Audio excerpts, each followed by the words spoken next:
Hello and good afternoon. My name is Eric Osterling. I'm the General Manager of the Greater Kaweah Groundwater Sustainability Agency. And today I'm joined in the room with our agency legal counsel, Aubrey Morrison, and then two staff members from Kings River Conservation District, Crystal Tufankshin and Rebecca Quist, who've been assisting us with the outreach related to our Proposition 218 election.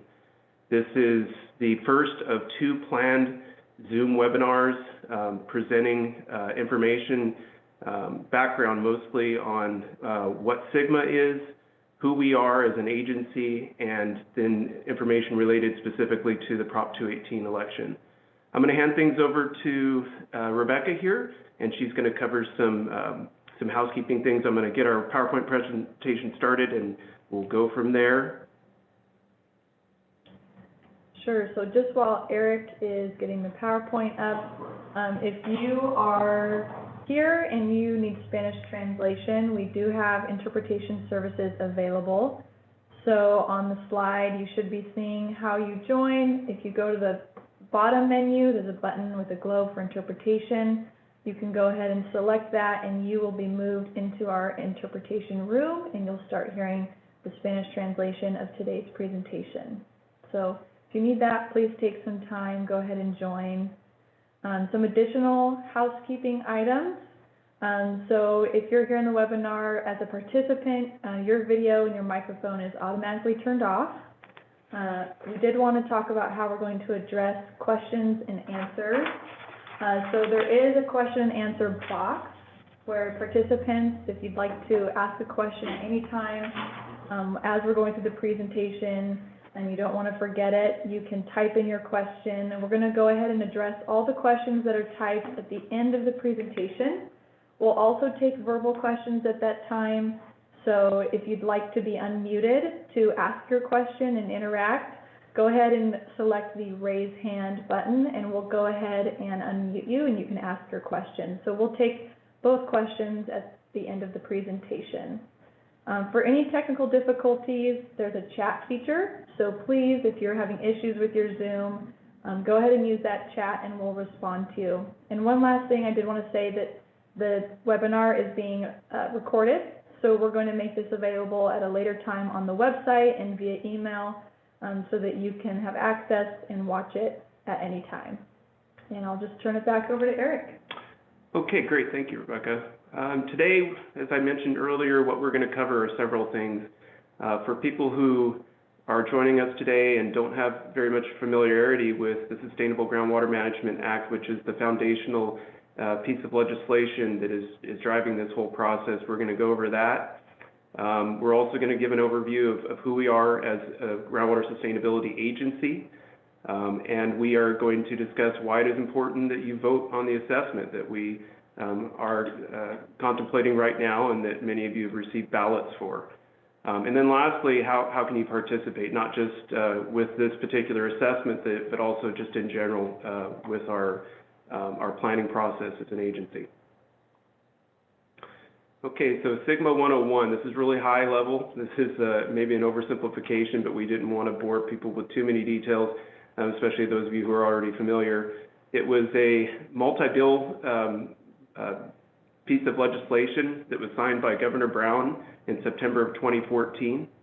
It, for the first time, mandates that groundwater be sustainable by the year 2040 in high priority critically overdrafted subbasins, which we've been determined to be. And it grants local control to groundwater sustainability agencies, new powers that didn't exist prior to the Sustainable Groundwater Management Act of 2014. How is SGMA designed? Well, it's a multi-step process. The first thing that needed to be accomplished was that agencies had to be formed where existing land use planning and water agencies could declare to be a groundwater sustainability agency, and that had to be accomplished by June of 2017. And there had to be full coverage of all of the high priority critically overdrafted subbasins. Otherwise, a particular subbasin would go immediately into probation. So once we got past that first milestone in June of 2017, we immediately began the process of developing our required groundwater sustainability plans, and those had to be completed for us in this region by January 31st, 2020, and we did meet that deadline. Our groundwater sustainability plan is available from our website. The base document is a little bit easier to get through than all of the various appendices, but in total it's a very dense and technical plan that is, I think, a total of about 1,700 pages. There is an executive summary in it, and if you want a little bit more background on what that document is about, that would be where I would start in reviewing any of that. Now that we have submitted those plans, while the state is reviewing them and will ultimately provide feedback to us by the end of this year, we do have 20 years now until 2040 to implement those plans. The intent of SGMA is not to achieve our sustainability objectives overnight, or not even in the first 5 or 10 years. They give us the whole entire 20 years, and so it's an incremental and iterative process that will take that entire 20 years. So the authorities that the GSA is provided include the procurement of surface water for replenishment. So we as a GSA can go and procure surface water on our own, or what we've been doing more commonly in our area is working with the existing water agencies and ditch companies and city governments in the area to bring in that surface water through their conveyance and their capabilities, since they do have the expertise in that. We can regulate, limit, or suspend groundwater production. So after a very thorough technical analysis that helps us better understand the impacts of overpumping, we can use that and leverage that information to now or in the future regulate that pumping. We have not taken those steps at this point. Well registration, metering, reporting, and monitoring, that's something that we have been working collaboratively in our area to evaluate the various metering technologies. We're looking at satellite technology that calculates evapotranspiration, and using that we can back our way into estimated groundwater pumping in lieu of installing meters, and then other forms of monitoring. We can adopt rules, regulations, and ordinances. We have not done a whole lot of that just yet either. We do have some draft concepts, and we're likely going to be spending a lot of time on that effort this year.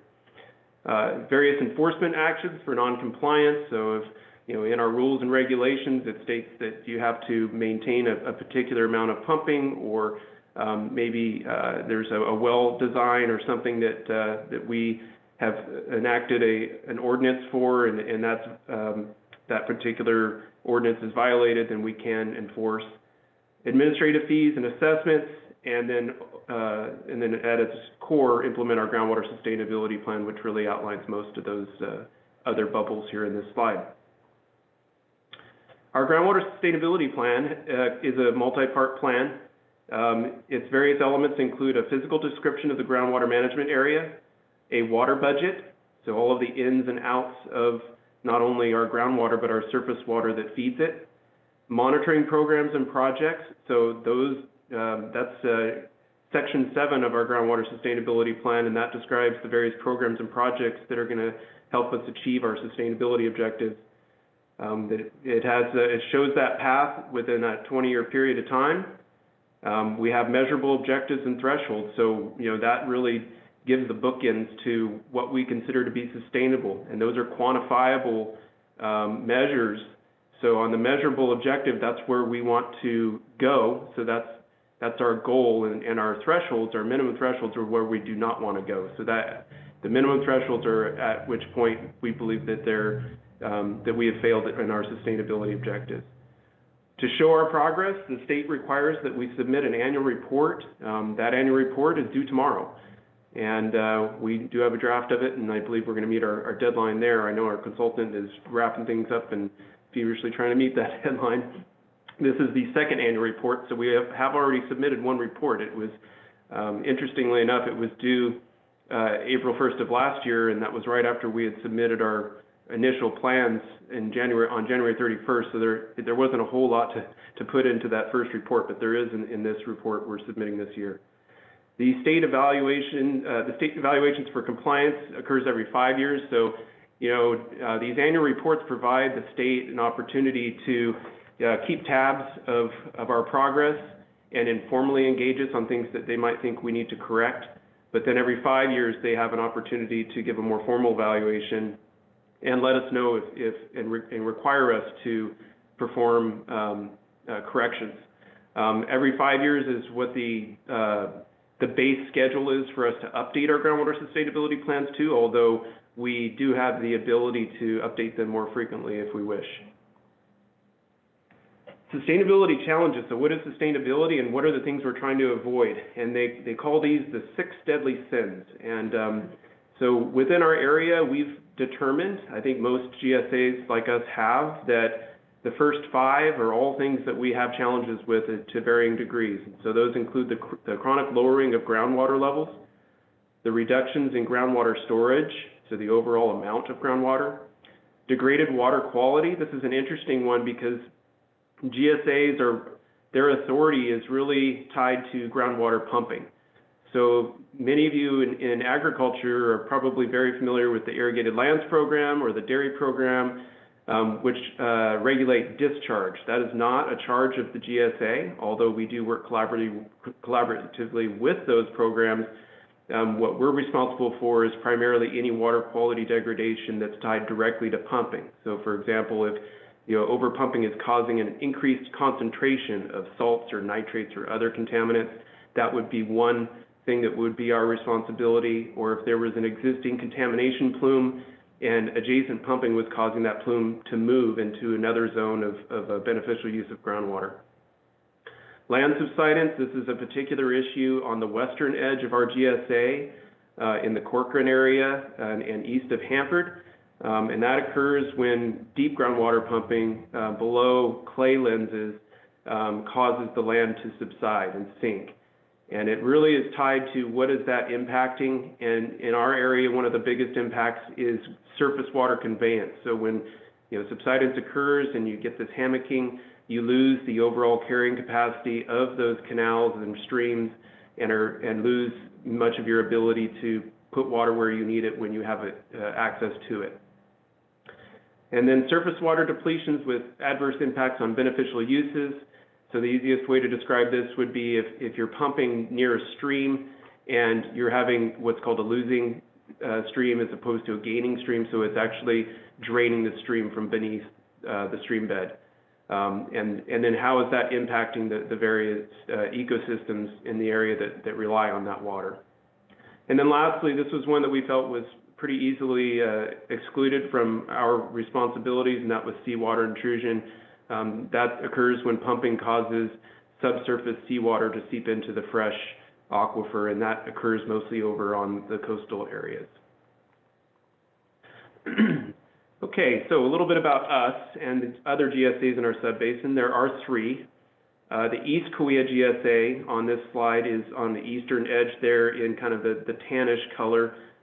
It's somewhat split there north to south in bluish green teal color. That is the Greater Kaweah, that is us, and we follow the Kings and St. John's, Kaweah and St. John's rivers up to the reservoir. And then the Mid-Kaweah GSA is a combination of Tulare Irrigation District and the cities of Visalia and Tulare.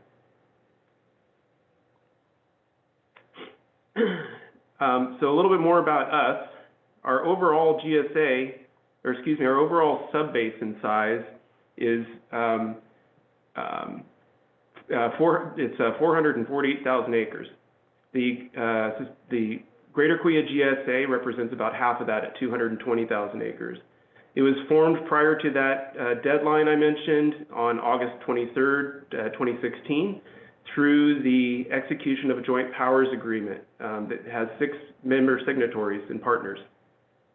Those partners include Kaweah Delta Water Conservation District, Kings County Water District, Lakeside Irrigation Water District, St. John's Water District, the County of Tulare, Cal Water, and it is led by a board of directors and 3 committees.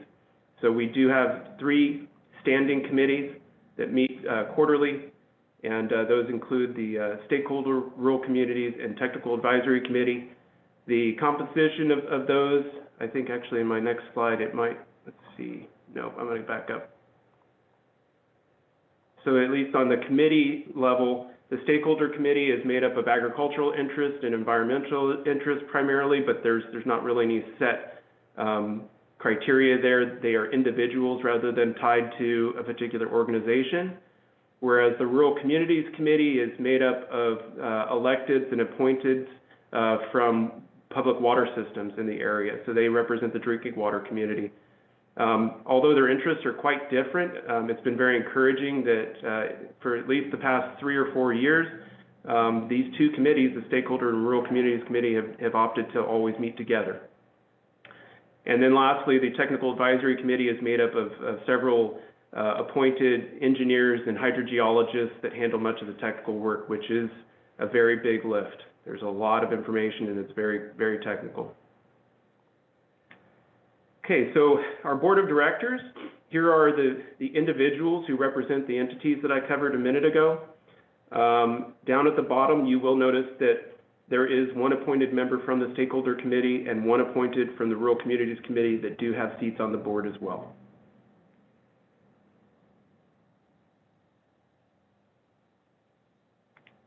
Okay, the additional participating entities, through either participation in the Rural Communities Committee or otherwise, are listed here. There was a significant amount of outreach, especially at the beginning prior to the development and submission of our Groundwater Sustainability Plan.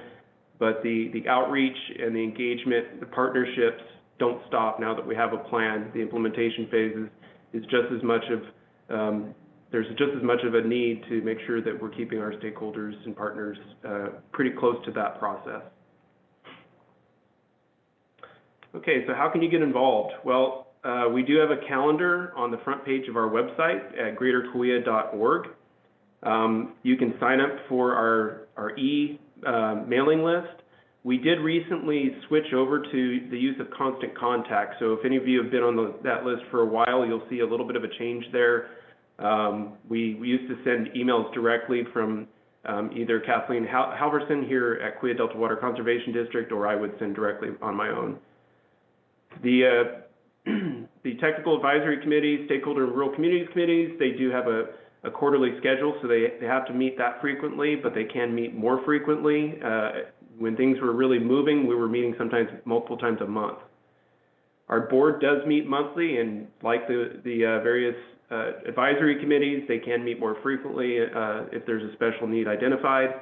Those meetings are the second Monday of the month, and they are at 1 p.m. All of the committees also all meet at 1 p.m., so it's easy to remember because there's a lot of decision-making bodies to track. And you can participate in the GSD implementation of projects and programs. So we will have many times informative workshops or public hearings where we're going to be talking about these various programs, policies, and projects that we'll be needing to implement throughout the process. Here's a screenshot of the front page of our website. And again, it's greaterkaweahgsa.org. I'll mention not only will this video be available on our website, we will post this PowerPoint presentation on its own too, just so you can flip through slides if I move too quickly through any of this for you. Okay, so this is the main reason why we're here today. It is a Proposition 218 election. And for those of you who are unfamiliar with those, they are actually fairly common amongst public agencies in deciding an assessment. So this stuff costs a lot.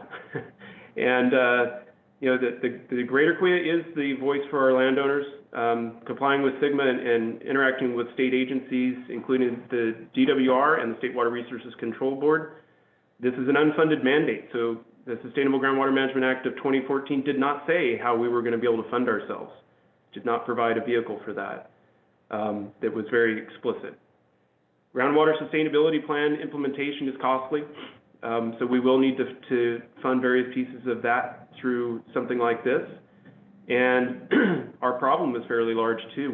We've determined that with an average hydrology, our share of the basin's problem equates to an average annual of 34,400 acre-feet of overdraft. Some years it's bigger, and some years we're kind of coming back and rebounding.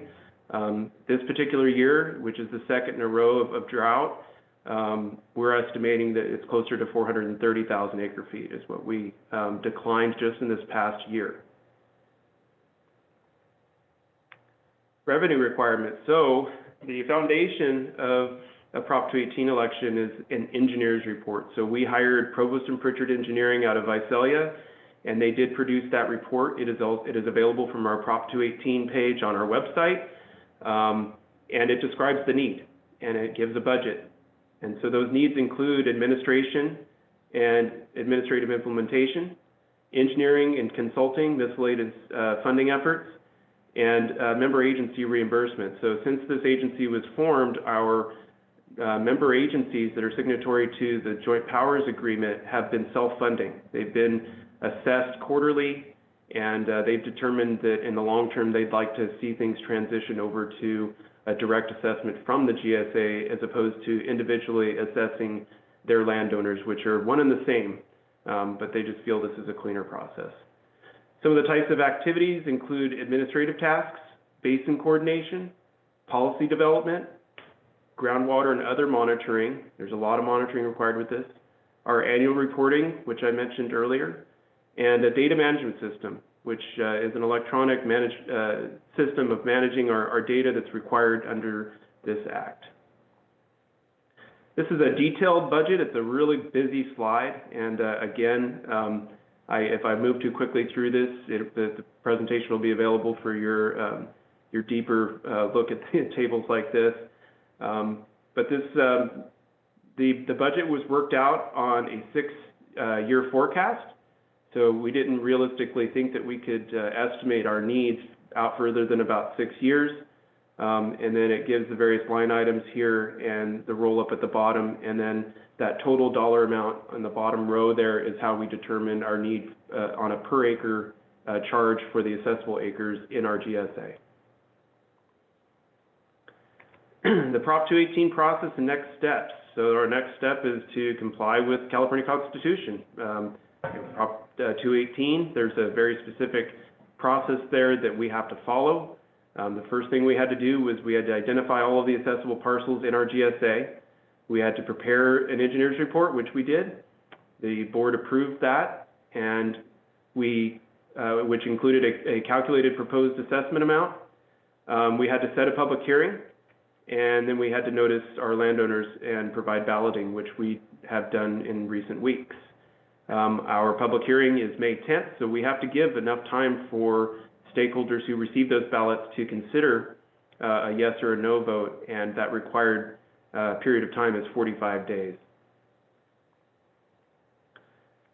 which says in this slide. And there are other administrative requirements too, but they're not really that important. Okay, what are we asking? What this does is it asks the voter to approve or not approve an assessment amount of $10 per acre, not to exceed that amount set annually by the board. So each year the board has to approve its annual budget, and then it would determine how much of that $10 per acre assessment it needs to leverage. It can be less than $10, but it can never exceed $10 if this measure passes. It's applicable to parcels 4 acres and larger in the area. Administrative considerations and technical considerations were why we set it at that 4 acres. And so here are some examples of the assessment. Obviously, this isn't exhaustive. This just takes a 4-acre parcel, and it says, so that's the minimum that we determined in the engineer's report was assessable. At $10 per acre, if we were to assess the maximum of $10, that would be $40 per parcel per year, and that's billed twice a year by the county. It would be included on your county tax roll, whether you're in Kings County or Tulare County or both. A 40-acre agricultural parcel at $10 would be $400 per acre, or $400 per parcel per year, and that's also billed biannually, and that should have been biannually, sorry. What are the alternatives? Well, failing to fund the local efforts, we believe, puts the Kaweah Subbasin at risk of probation. Right now, up until this point, we've been dealing almost exclusively with the Department of Water Resources. The Department of Water Resources is not traditionally a regulatory state agency. The State Water Resources Control Board is, and they've been identified in the Act as being the state backstop. So the core value, the core goal of SGMA was local control. So giving local land use agencies and water agencies the opportunity of first right of refusal, first of all, to elect to be a groundwater sustainability agency, but then also the first opportunity to achieve those goals and objectives. And if unsuccessful, then the state intervention would occur through the State Water Resources Control Board. So the State Water Resources Control Board has let us all know that they would fund their operations and oversight through involuntary fees. So you wouldn't be getting a ballot like this. They do have the ability to do it involuntarily. The state intervention fees are or can include regulation, filing fees per well, an acre-foot pumping fee, and all technical reports and special studies. And in order to better understand what that dollar amount is, the state board has issued a fee schedule that gives dollar amounts that allow us to give you the alternative examples. And they're alternative using the same 40-acre agricultural parcel example with an average crop water use of about 3 acre-feet per acre, and a one-time well registration cost would equal roughly $5,100 in that first year. There's a link here at the bottom of this slide that shows you where that fee schedule is and various background information related to the state intervention option. Here's an infographic to better illustrate the difference between the two alternatives. Using that same example, the top bar in red, $5,100 for the first year, would be the state intervention option, whereas the 40-acre parcel under this currently proposed initiative would be $400. Their footnotes here give you a little bit more information about how we calculated that. So down here in the second paragraph, we estimate based on average crop water use in this region, that dollar amount could range between $5,100 and $6,900. So what are our next steps? Well, we have until May 10th to continue our outreach related to the Prop 218 election. The close of the public hearing is also the close of voting. So that public hearing is May 10th at 1 p.m. We have to receive your ballots prior to the closing of that public hearing. So they cannot be postmarked prior to and be received afterward. They have to actually be received. We use a third-party elections consultant firm. They're out of Fresno. We're completely hands-off on the balloting. We don't touch it. The mailing address is a P.O. box that only they have access to.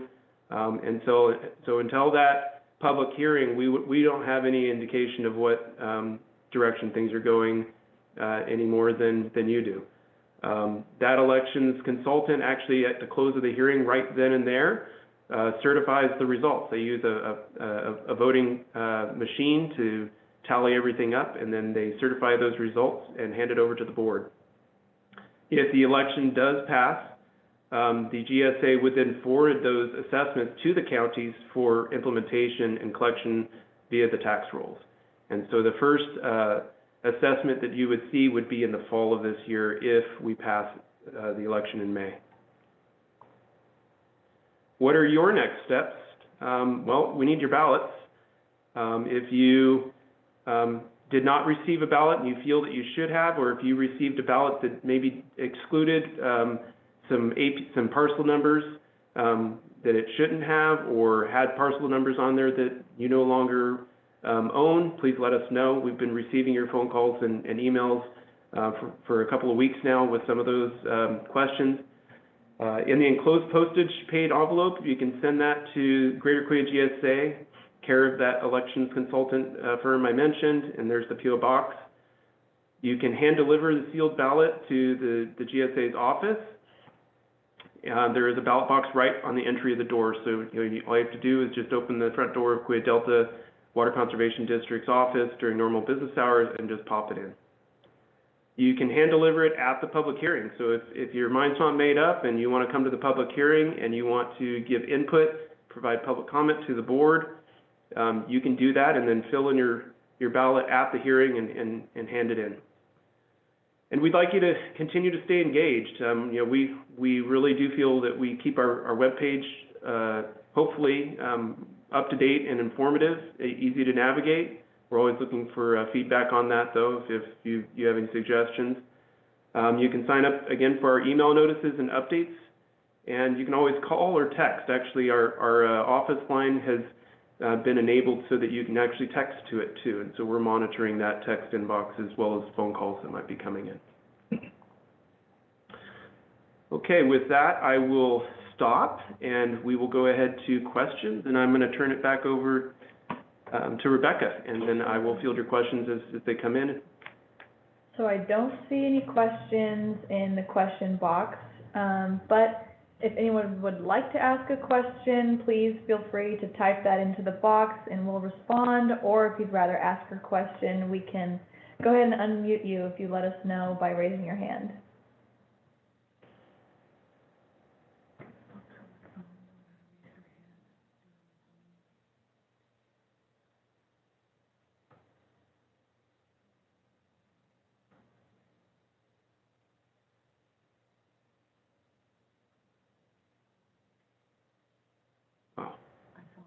There's a hand. There was. They removed it. Okay, so I either did a really, really good job, or okay. You're all lost. Okay, I hope it's the former. we have one question. Who gets a ballot and who pays the bill? Okay, so it would be, we go based on the county assessment roll. So, one of the issues that we've had is many times the ownership has changed hands, and it just hasn't been updated in the county tax roll. We're trying to work around those issues, but we are relying on what the counties have on their tax rolls currently, and that would be the ownership information, and that would be who would receive the bill. Great. Okay, so we have another question. Someone's raising their hand. Administrator, I'll go ahead and unmute you.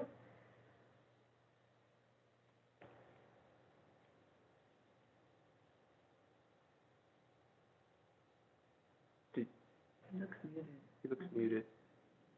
Yeah, so I see someone with the name Administrator. I've unmuted you, so please feel free to ask your question.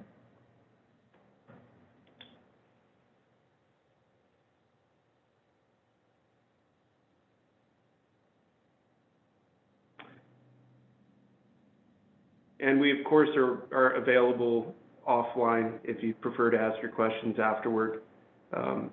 We're experiencing any technical difficulties right now with Zoom.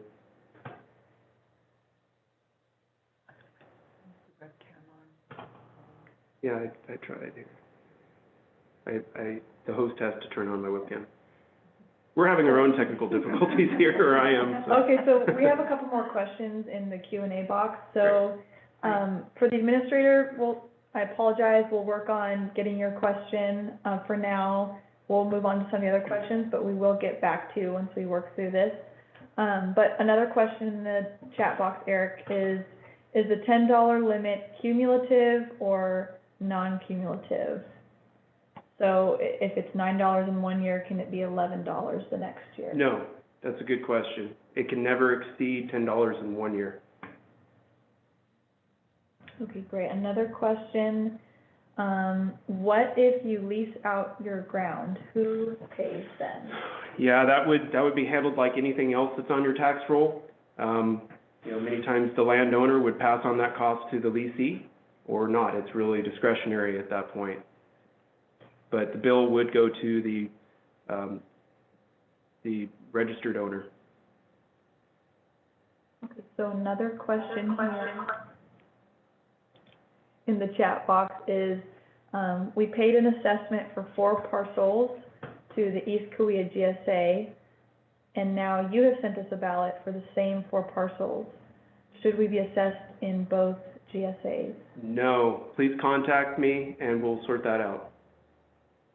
I would just need your APN numbers, and then we'll go and chase that down for you. Apologies for the confusion there.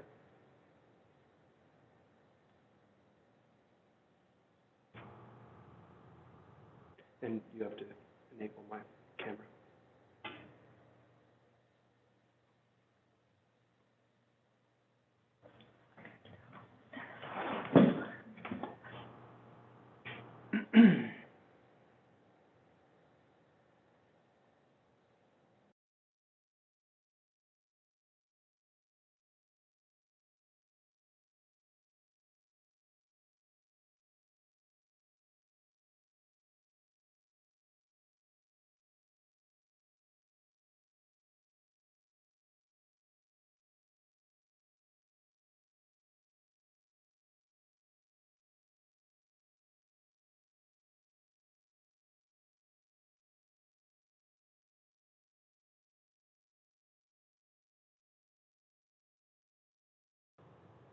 Okay, so for the individual named administrator here, the attendee, if you want to go ahead and, I think you're unmuted, but we can't hear you. If you want to go ahead and ask the question again, we have someone else in a different location who's monitoring the audio. Maybe they can hear you.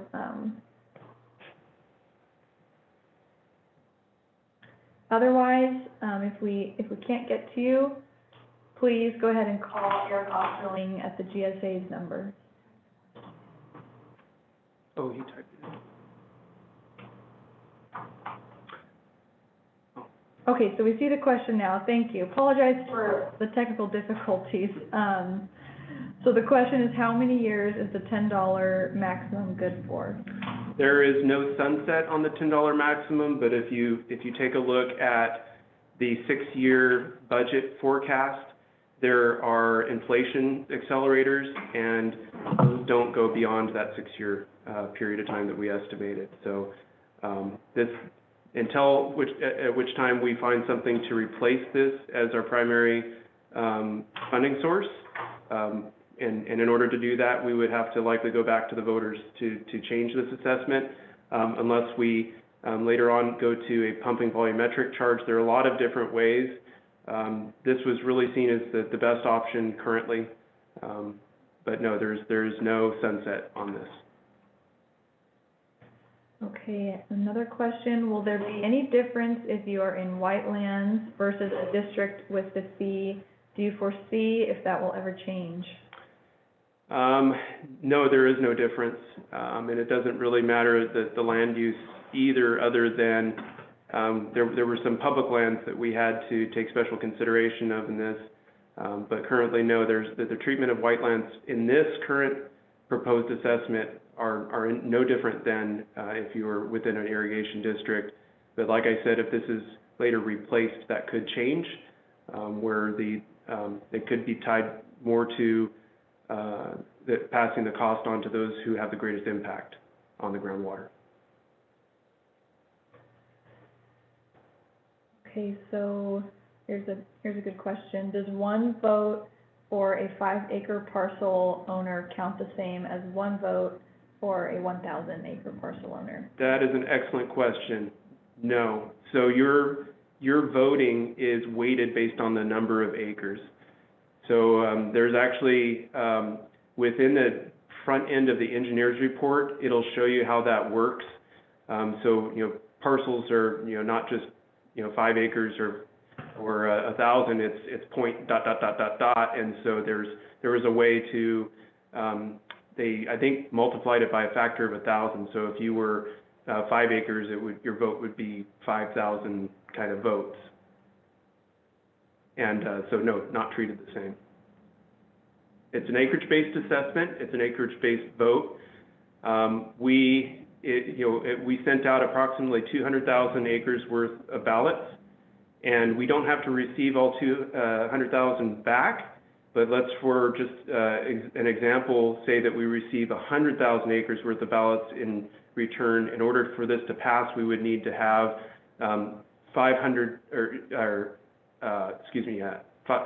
50,001 acres worth of yes votes in order to pass. So it's a 50% plus one of the returned ballots, not of the total acreage. And Eric, if just going back to the previous question, just to further describe why the acreages are not being viewed differently in the context of the per acre charge, really this engineer's report describes the fixed cost of the agency, and all of the lands that are in the Greater Kaweah GSA are required to be covered by a GSA pursuant to state law. That's why it's the same per acre charge for all of the land. That's right. Yeah, this is an equal benefit assessment. So if we were to be funding large capital projects that would, for example, produce benefits only to one area or another within our GSA, we would have to fund that differently. This is for those things that equally benefit everybody, as described in the slides, that the planning, the administration of the agency equally.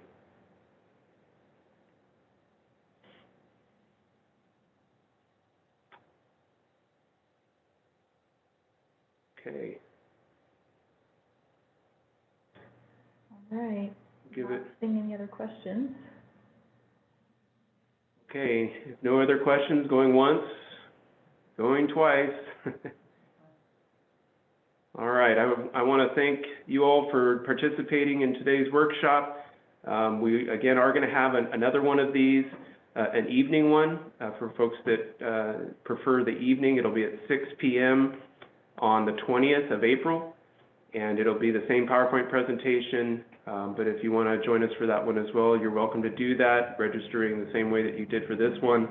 And then again, our public workshop, or our public hearing, excuse me, is concurrent with our regularly scheduled board meeting on May 10th at 1 p.m. And that won't be at the Kaweah Delta office as we've had before. It'll be, for the first time since the pandemic, it'll have an in-person option too. It'll be at the Heritage Complex at the Tulare Ag Center. We hope to see you all there. And we thank you for joining us.